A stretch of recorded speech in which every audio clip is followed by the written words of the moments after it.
En esta oportunidad vamos a ver el tema de componentes principales y análisis factorial. En una investigación de fenómenos sociales complejos, trabajamos con un número importante de variables e indicadores que buscan representar una serie de fenómenos sociales a través de datos cuantitativos. En situaciones nos encontramos con varios indicadores que están correlacionados entre sí. Y un desafío para el análisis es cómo resumir la interrelación que existe entre varios indicadores del mismo fenómeno social. Por ejemplo, si usamos indicadores para medir una escala de actitudes, ese es un ejemplo típico donde nos enfrentamos a este tipo de problemas. Para ello se utilizan técnicas de reducción de dimensiones, como el análisis de componentes principales o el análisis factorial exploratorio. En esta lección vamos a utilizar como referencia el texto de Robert Kavatkov, Data Analysis and Graphics with R, el capítulo dedicado a componentes principales y análisis factorial.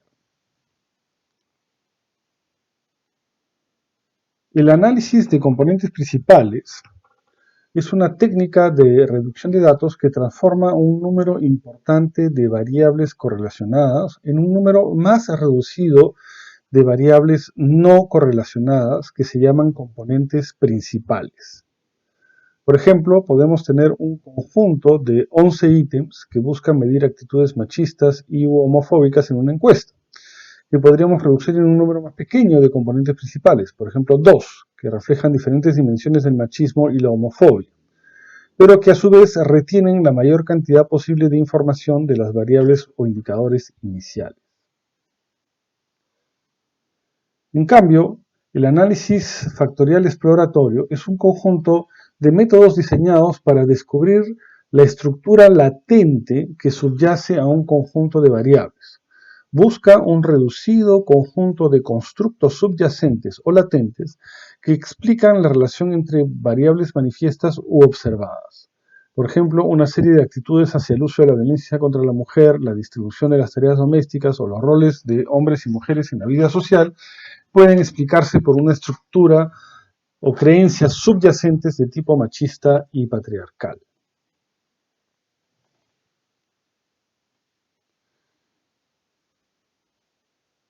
Estos esquemas que vienen del texto de Kavatkov resumen las diferencias entre el análisis de componentes principales y el análisis factorial exploratorio, ¿no? En un modelo de componentes principales tenemos varias variables que vamos a reducir en dos variables.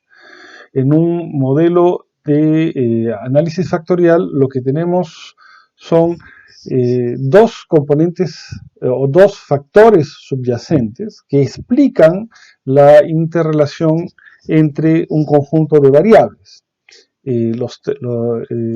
Van a explicar parte de esa interrelación y parte de esa varianza, ¿no? Dejando otra, que es el error, que está simbolizado por las bolitas que tienen la letra E sin explicar, ¿no? Los dos tipos de análisis son bastante parecidos y se usan para problemas similares.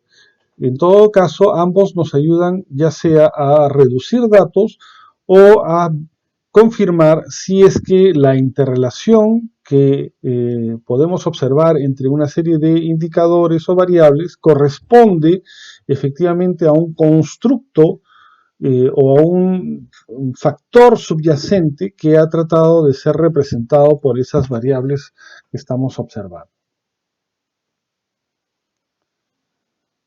Para esta lección utilizaremos los datos de la Encuesta Nacional sobre Roles de Género realizada por el Instituto de Opinión Pública de la Universidad Católica el 2012. El informe respectivo puede verse en el enlace que se puede activar en el PDF que está en el Classroom. Y la base de datos, la ficha técnica y el cuestionario puede descargarse también del enlace que está en el mismo documento. En dicha encuesta se aplicó una batería de preguntas en una escala de tipo Likert para medir actitudes hacia la violencia de género y la homofobia, acá, tal y como puede verse en la siguiente diapositiva, ¿no? Estas son las preguntas, se hicieron 11 preguntas eh, para medir actitudes hacia la violencia de género y también actitudes homofóbicas. Esto está medido en una escala de Likert sin punto medio, ¿no? Donde para cada ítem se le pregunta si está muy de acuerdo o en desacuerdo con esa afirmación. Las personas que responden muy de acuerdo son aquellas personas que tendrían, por ejemplo, actitudes más favorables hacia la violencia de género o más homofóbicas que aquellas que responden en desacuerdo, con la excepción del ítem K, que tiene un sentido inverso a los ítems que le preceden. Vamos a usar las técnicas de componentes principales para ver si estas 11 variables o ítems pueden reducirse en menos dimensiones, por ejemplo, dos dimensiones.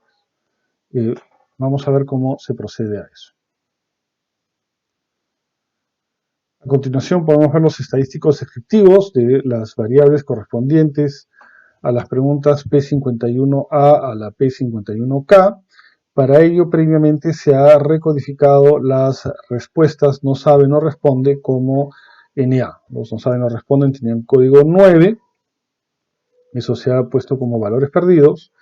Y vemos los estadísticos descriptivos.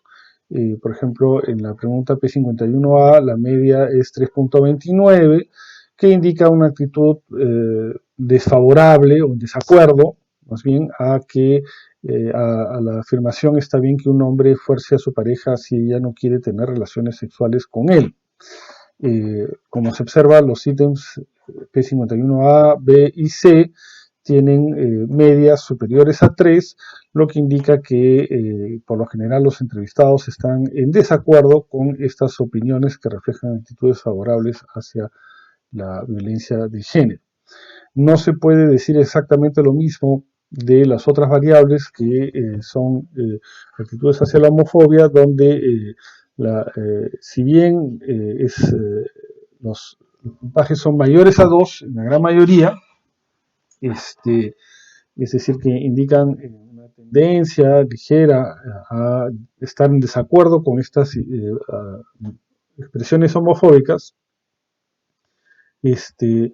En muchos de los casos, en la mayoría de estos casos, por ejemplo, el percentil 25 es igual a 2, es decir, por lo menos hay 25% de los entrevistados en estas que respondieron los ítems P51D a la P51I que están de acuerdo con estas afirmaciones, ¿no? De acuerdo o muy de acuerdo.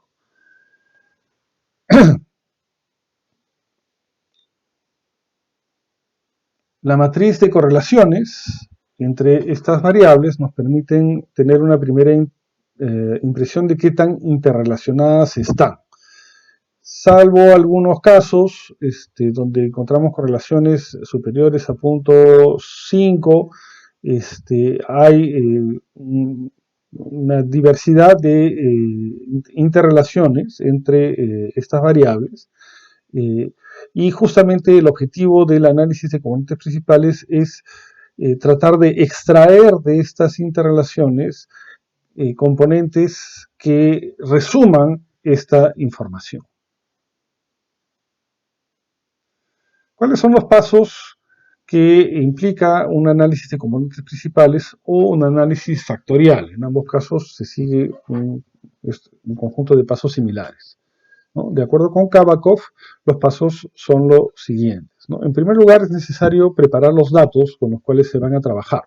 Para ello deben excluirse los valores perdidos de la matriz de datos.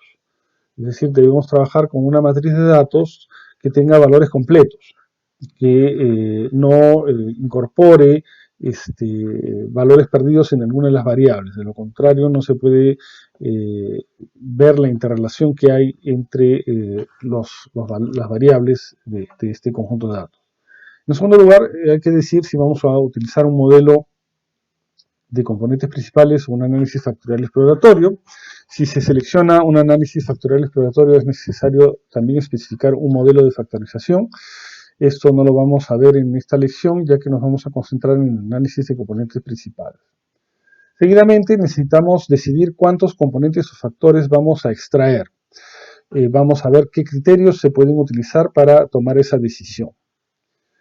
Luego se extraen los componentes o los factores, se los puede rotar, vamos a ver qué significa este paso, interpretar los resultados y podemos finalmente calcular los puntajes para los componentes o factores, es decir, representar los componentes o factores extraídos con un puntaje que nos permita observar la distribución de los valores de este componente o factor extraído en nuestro conjunto de datos. El objetivo del análisis de componentes principales, como se dijo, es reemplazar un conjunto grande de variables correlacionadas por otro grupo más pequeño de variables no correlacionadas, conservando la mayor cantidad posible de información de las variables originales. Las variables resultantes se van a llamar componentes principales. Entonces tenemos una serie de variables originales, que son, en nuestro caso, los ítems P51A a la P51K, y vamos a de ahí extraer lo que se llaman componentes principales, que van a ser una combinación lineal de las variables originales. Así, por ejemplo, el primer componente principal, que vamos a llamar PC1, será una combinación ponderada de las K variables observadas y que dan cuenta de la mayor cantidad de la varianza en el conjunto original de variables. Entonces, si tenemos 11 variables originales, el primer componente principal será una función de estos 11 variables originales que va a estar ponderada en función de cuánto aporta o qué tan relacionada está esta variable con el componente que se ha extraído. Se hará lo mismo con el segundo componente principal y así sucesivamente, bajo la restricción de que los componentes que siguen al primero sean ortogonales. ¿Qué significa que sea ortogonal? Es decir, que el segundo componente principal no esté correlacionado con el primer componente que estamos extrayendo. ¿Cuántos componentes se pueden extraer? Teóricamente se pueden extraer tantos componentes como variables hay en una matriz de datos. En nuestro caso tenemos 11 ítems. O sea, nuestro ejemplo es una matriz que tiene 11 ítems. Sin embargo, el objetivo es reducir los datos. Es decir, no trabajar con 11 ítems, sino ver si estos ítems pueden resumirse en menos componentes principales. Para ello se pueden emplear diferentes criterios. Por ejemplo, definir a priori, a partir de un sustento teórico o experiencia previa, cuántos componentes principales vamos a extraer. O seleccionar un número de componentes necesario para dar cuenta de un umbral acumulativo de la varianza de las variables originales, ¿no? Por ejemplo, queremos que los componentes extraídos representen, digamos, el 80% de la varianza original. O el 60%, o el 50%, o el 70%, eso lo podemos definir. O también seleccionar el número de componentes examinados, examinando los autovalores o eigenvalues de la matriz de correlación K por K entre las variables. El criterio más común utiliza los autovalores o eigenvalues. Y ahora vamos a ver qué significa este concepto.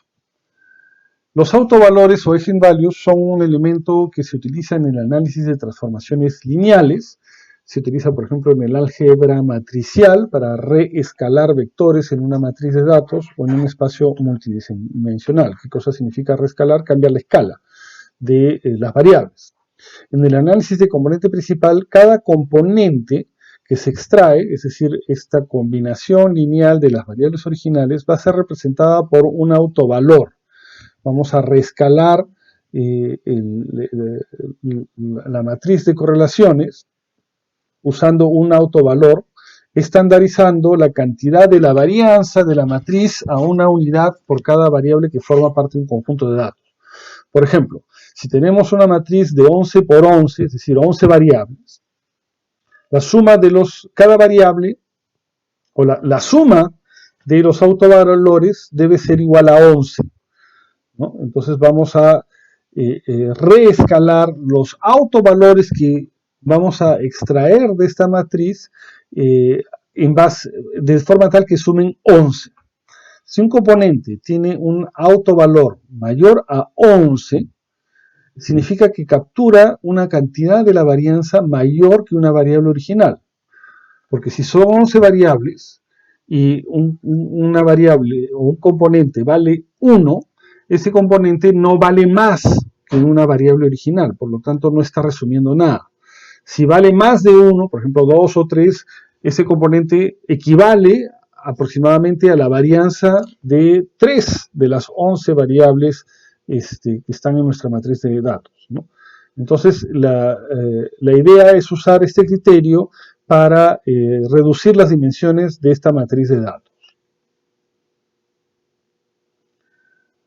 Entonces, para seleccionar los componentes principales a extraer, lo primero que se va a hacer es solicitar al programa que estemos utilizando una solución de componentes principales, considerando tantos componentes como variables tenemos en nuestro conjunto de datos. Es decir, si tenemos 11 variables, vamos a pedirle al programa que extraiga 11 componentes principales. Y nos vamos a fijar en los pesos de cada componente, es decir, sus autovalores, que en conjunto suman 11, porque tenemos 11 variables. En este caso nos interesa seleccionar componentes que pesen más que una variable individual, es decir, que tengan un eigenvalue o autovalor mayor a 1, y que expliquen la mayor proporción posible de la varianza compartida. Entonces, a continuación tenemos un ejemplo del output en R de una solución con 11 componentes principales.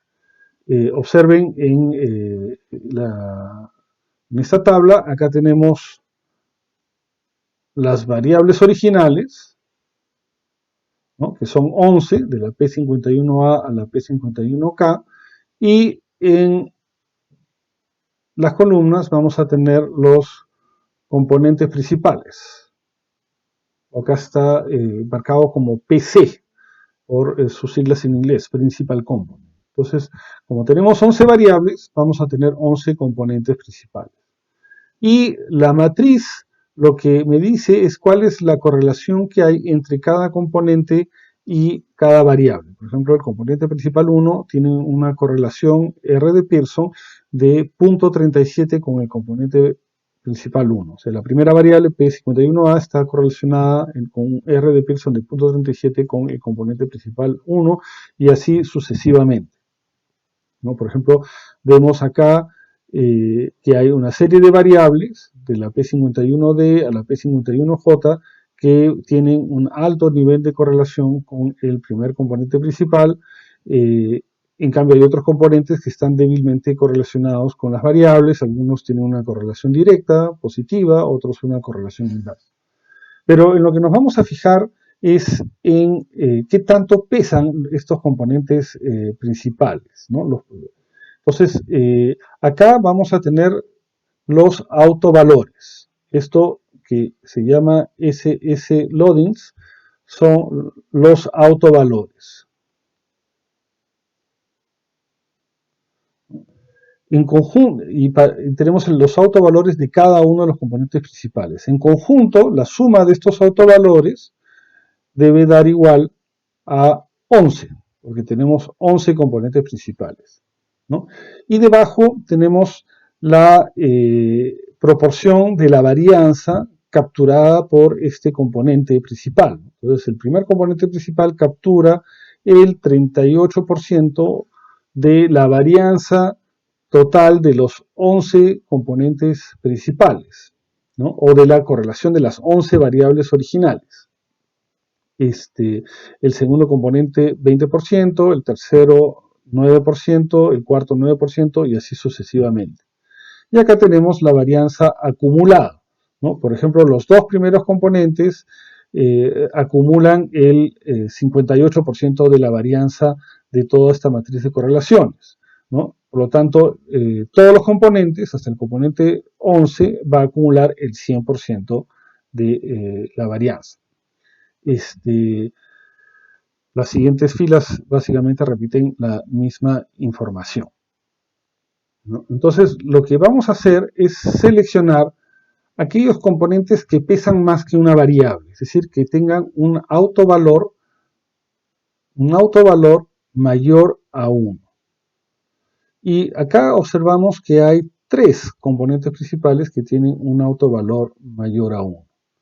El componente principal 1, que tiene un autovalor igual a 4.17, es decir, este primer componente principal pesa tanto como un poco más de 4 variables originales. El segundo componente principal pesa más que 2 variables originales. Y el tercer componente principal pesa poquito más que una variable original. Los demás componentes principales pesan menos que una sola variable. Entonces, si usamos el criterio de los componentes principales, perdón, de los autovalores para identificar cuántos componentes principales vamos a obtener, podríamos quedarnos básicamente con los dos primeros, que son los que claramente valen o pesan más que una variable original, ¿no? Los dos primeros equivalen a poco más de 6.34 variables originales, es decir, el 58% de la proporción de la varianza total. El tercer componente no pesa más que una variable, por lo tanto podríamos descartarlo, ¿no? En este gráfico, es un gráfico de los autovalores, podemos ver claramente cuáles son los componentes principales que tienen pesan más que una variable, es el primer componente principal y el segundo componente principal, son los que pesan más que uno, el tercero está justo en el límite, pero no aporta mucho más que una variable original.